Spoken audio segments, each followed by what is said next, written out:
So 50% of marriages end in divorce. If you don't want to be part of that stat, stay right here. I've got some great tips for you. In order to have a healthy relationship, it is so important to first take time to get to know the person that you're dating. And typically, the first 1, 2, 3 months are great. What I really want you to start paying attention to is how are the next several months? How are the next 3 to 6 months? Is the person you started dating still the same? And we always put our best foot forward when we start dating someone, but overall, are they being consistent to what they showed you in the beginning?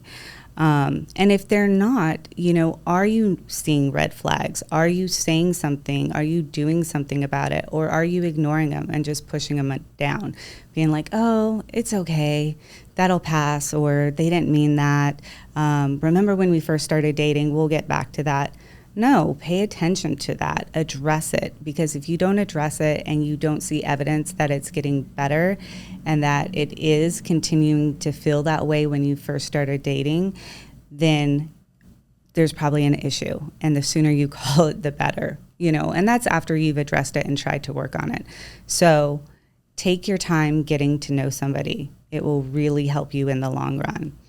Also, test out boundaries. Make sure that the person that you're dating and trying to be with or have a relationship with respects your boundaries. If you're saying, no, I don't think I want to do that, and they're like, why? How come? But what about this? Or trying to guilt trip you, that might be a red flag.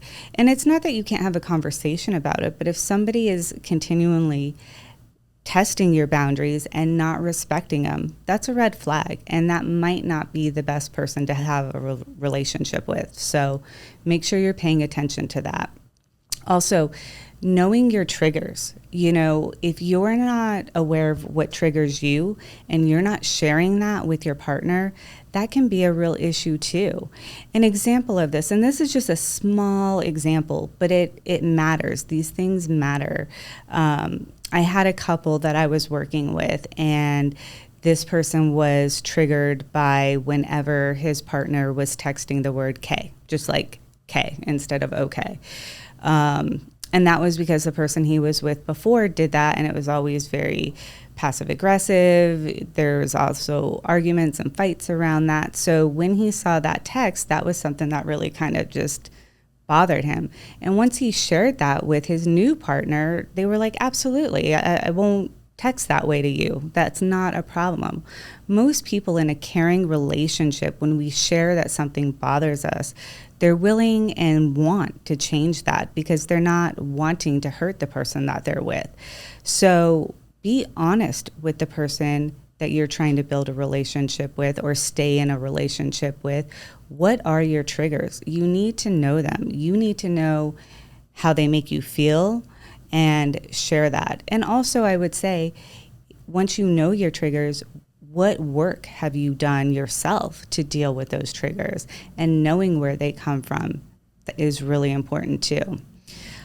And that leads me into the big one, doing your own self-work. It is really hard to be in a healthy relationship if you have not done some form of your own self-work.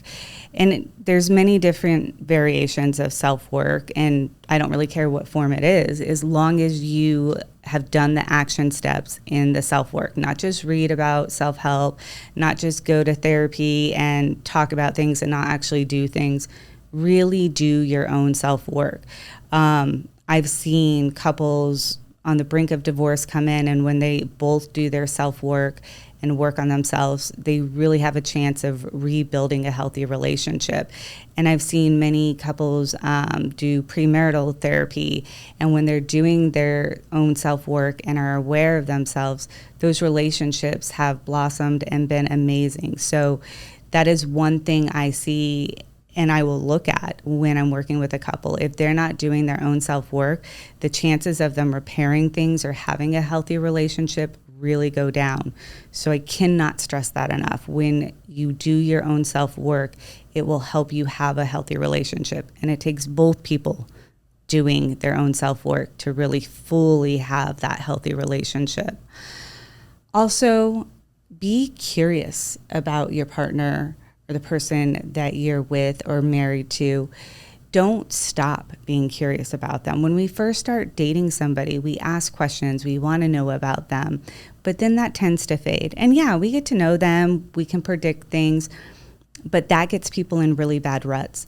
So stay curious, ask them questions, try new things, explore new things, talk to each other, ask those questions. And this is also really important when it comes to when there's a problem or a conflict. Rather than just getting defensive or thinking you know what they meant, ask them, what did you mean by that? Help me understand where you're coming from. When you speak to somebody you care about and love in that manner, it helps so much. I mean, I see conflicts go way down. There's less yelling, there's less fighting. And part of that is something else that's really important is when a person feels seen and heard. You know, they typically feel loved and appreciated. And once again, conflict goes down when we make our partner feel seen and heard. So please be curious, ask questions, try to understand where the other person's coming from. It will really help strengthen your relationship. Now, all of these tips that I've just given are great to help build a healthy relationship. But if there's any type of abuse, whether it be verbal, physical, psychological, mental, whatever, these things don't apply. Those are the bigger issues, and that is something separate. But these are typical tips to help keep a relationship healthy and for both people to really feel happy. So I hope this helps. Take care.